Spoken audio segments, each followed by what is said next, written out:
कि चाल दूरी समय में हम टाइप 2 कर रहे हैं। ठीक है, इसमें जो क्वेश्चन है आपका वो बहुत ही महत्वपूर्ण है, एग्जाम में देखने को मिलता ही मिलता है। ठीक है, तो देखिए क्वेश्चन है आपका, कोई व्यक्ति यात्रा का आधा भाग 21 किलोमीटर प्रति घंटा की चाल से और शेष भाग 24 किलोमीटर प्रति घंटा की चाल से चलकर पूरी यात्रा को 10 घंटे में चलता है, तो यात्रा की कुल दूरी ज्ञात कीजिए। तो देखिए जब भी ऐसा प्रश्न आ जाए तो इस प्रश्न को आप दो तरीके से कर सकते हैं। तो हम पहला तरीका देखते हैं कि किस प्रकार से हम इस क्वेश्चन को कर सकते हैं। ठीक है, 21 किलोमीटर प्रति घंटा, ये हुआ 21 किलोमीटर प्रति घंटा की चाल से आधा भाग, और शेष भाग जो है वो 24 किलोमीटर प्रति घंटा की चाल से। तो 21 और 24 का जब आप एलसीएम लेंगे तो कितना आएगा, 168।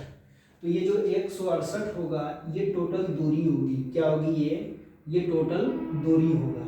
ठीक है, अब देखिए 21 की चाल से आपको दूरी कितनी तय करनी है, 168 किलोमीटर, तो समय कितना लगेगा आपको, तो 8 घंटे का समय लगेगा।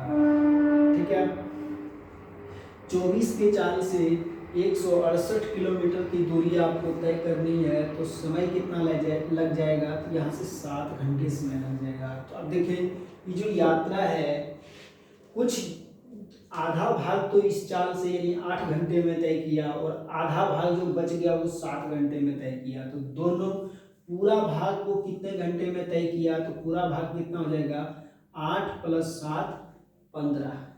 15 घंटे में उसने जो दूरी तय की वो कितनी दूरी तय की, तो 168 किलोमीटर की दूरी तय की। ठीक है, 1 घंटे में कितनी दूरी तय करेगा, तो ये हो जाएगा 168 बटे में 15। ठीक है, और यहाँ समय कितना दिया है, 15 नहीं बल्कि 10 घंटे। जब 10 घंटे का समय लगेगा तो दूरी कितनी होगी, ये हो जाएगा 168 बटे में 15 गुना में हो जाएगा आपका 10। ठीक है, और जितनी दूरी वो 21 की चाल से चल रहा है उतनी ही दूरी वो जो है 24 की चाल से भी चल रहा है। तो ये एक का मान है, हमें निकालना है, यानी जितना दूरी 21 से उतना ही दूरी 24 से, यानी 2 का मान निकालना है, 1 का मान नहीं बल्कि 2 का मान। तो हम इसको क्या करेंगे, 2 से गुना कर देंगे। इसको जब आप काटेंगे तो 5 तिये 15, 5 दूनी 10 होता है, और 3 से जब इसको काटेंगे तो हो जाएगा 5 तिये 15, बच गया 1, 6 तिये 18। ठीक है, अब ये हो गया 56 दूनी होता है 112, 112 गुना में 2 होता है आपका 224। तो आंसर आ जाएगा 224 किलोमीटर इस क्वेश्चन का। ठीक है, पहला तरीका तो देखिए ये ऐसे है, इस प्रकार से आप कर सकते हैं। दूसरा तरीका है, आप 2-3 सेकंड के अंदर इस क्वेश्चन का आंसर निकाल सकते हैं। कैसे, तो कुछ नहीं करना है आपको, S1 इंटू में S2 कर देना है। ठीक है, अब आधी दूरी प्लस आधी दूरी। ठीक है, तो यहाँ नीचे क्या करेंगे, S1 प्लस में S2 कर देंगे। ठीक है, और इंटू में जो आपका समय दिया है वो कर देंगे, 10 कर देंगे, और जितनी दूरी S1 की चाल से उतनी ही दूरी S2 की चाल से, यानी कि दूरी कितनी होगी, 2 का मान निकालना है, तो गुना आप क्या कर देंगे, 2 कर देंगे। तो आपके क्वेश्चन का आंसर आ जाएगा। S1 की जो वैल्यू है वो कितनी है, 21, S2 की वैल्यू कितनी है, 24। 21 + 24 जोड़ेंगे तो कितना होगा आपका, 21 + 24 हो जाएगा आपका 4 और 1 5 हो गया, और 2 और 2 4 हो गया, 45 गुना में 10 गुना में 2 हो गया। ठीक है, इसको काट दीजिए, काटिएगा आप 5 से काटिएगा तो 5 गुना 10 हो गया, 9 × 5 = 45 हो गया आपका। ठीक है, आगे काटिएगा 3 से, तो ये 3 तिये 9, और ये हो गया आपका 8 तिये 24, 3 एकम 3, और 7 तिये 21। तो ये हो गया 8 × 7 = 56, 56 दूनी 112, 112 गुना में 2 हो जाएगा आपका कितना, 224 किलोमीटर इस क्वेश्चन का आंसर आ जाएगा। तो यहाँ से भी आप इस क्वेश्चन को कर सकते हैं। ये तरीका नंबर 2 है, आपको जो भी अच्छा लगे उस तरीके से इस क्वेश्चन को कर सकते हैं। ठीक है, तो हम आगे वाले सभी क्वेश्चनों में इस सेकंड तरीके का फॉलो करेंगे। नेक्स्ट क्वेश्चन देखते हैं क्या है। तो देखिए नेक्स्ट क्वेश्चन जो आपका है, दूसरा क्वेश्चन उसी से मिलता जुलता है। तो अभी हमने क्या बताया आपको, वही है, आधा भाग 6 किलोमीटर प्रति घंटा, शेष भाग 5 किलोमीटर प्रति घंटा। पूरी दूरी को तय करने में उसको जो है 11 घंटे का समय लगता है। तो कुल दूरी निकालना है। तो S1 इंटू में S2 और यहाँ हो जाएगा S1 प्लस में S2 इंटू में हो जाएगा T और गुना में आपको क्या करना है, 2 करना है। इस सूत्र को ध्यान में रखना है, ठीक है।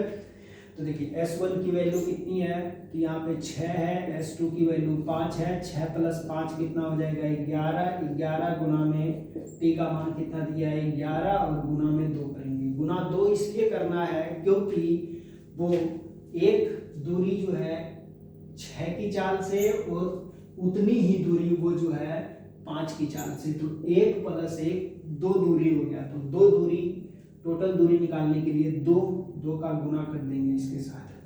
तो देखिए 11 से 11 कट गया, 6 पंचे 30, 30 दूनी 60। तो आंसर आ जाएगा आपका 60 किलोमीटर। इस क्वेश्चन का आंसर है, ठीक है। देखिए ये तीसरा क्वेश्चन भी उसी क्वेश्चन से रिलेटेड है, ठीक है। तो इस क्वेश्चन को हमें ये भी ध्यान रखना है कि किस क्वेश्चन के लिए कौन सा अप्रोच हम लगाएंगे ताकि अपने आंसर को जल्दी प्राप्त कर पाएंगे, ताकि काटने पीटने में आसानी हो, ठीक है। तो देखिए एक व्यक्ति 3 समान दूरियों को 15 किलोमीटर प्रति घंटा, 12 किलोमीटर प्रति घंटा तथा 20 किलोमीटर प्रति घंटे की चाल से तय करता है। यदि तीनों दूरियों को तय करने में कुल 12 घंटे का समय लगे हो तो प्रत्येक की दूरी कितनी है ये निकालनी है आपको, प्रत्येक की दूरी निकालनी है, ठीक है। तो ये हो जाएगा आपका क्या 15 किलोमीटर प्रति घंटा और ये है आपका 12 किलोमीटर प्रति घंटा और वो है आपका 20 किलोमीटर प्रति घंटा, ठीक है। तो 15, 12 और 20 का एलसीएम क्या आ जाएगा 60, यानी कि टोटल जो दूरी है वो एलसीएम से प्राप्त जो हुआ वो कितनी है 60 किलोमीटर है आपके पास, ठीक है। 15 की चाल से 60 किलोमीटर की दूरी तय करने में 4 घंटे का समय और 12 की चाल से दूरी तय करने में 5 घंटे का समय और 20 की चाल से 60 किलोमीटर की दूरी तय करने में 3 घंटे का समय लगता है, ठीक है। टोटल दूरी कह रहा है, टोटल टाइम भी दे रखा है। तो टोटल टाइम कितना लगा, तो देखिए 4 प्लस 5 9 प्लस 3 12। जब 12 घंटे का समय लगता है तो दूरी कितनी है 60 किलोमीटर। 1 घंटे का समय लगेगा तो 60/12 किलोमीटर होगा।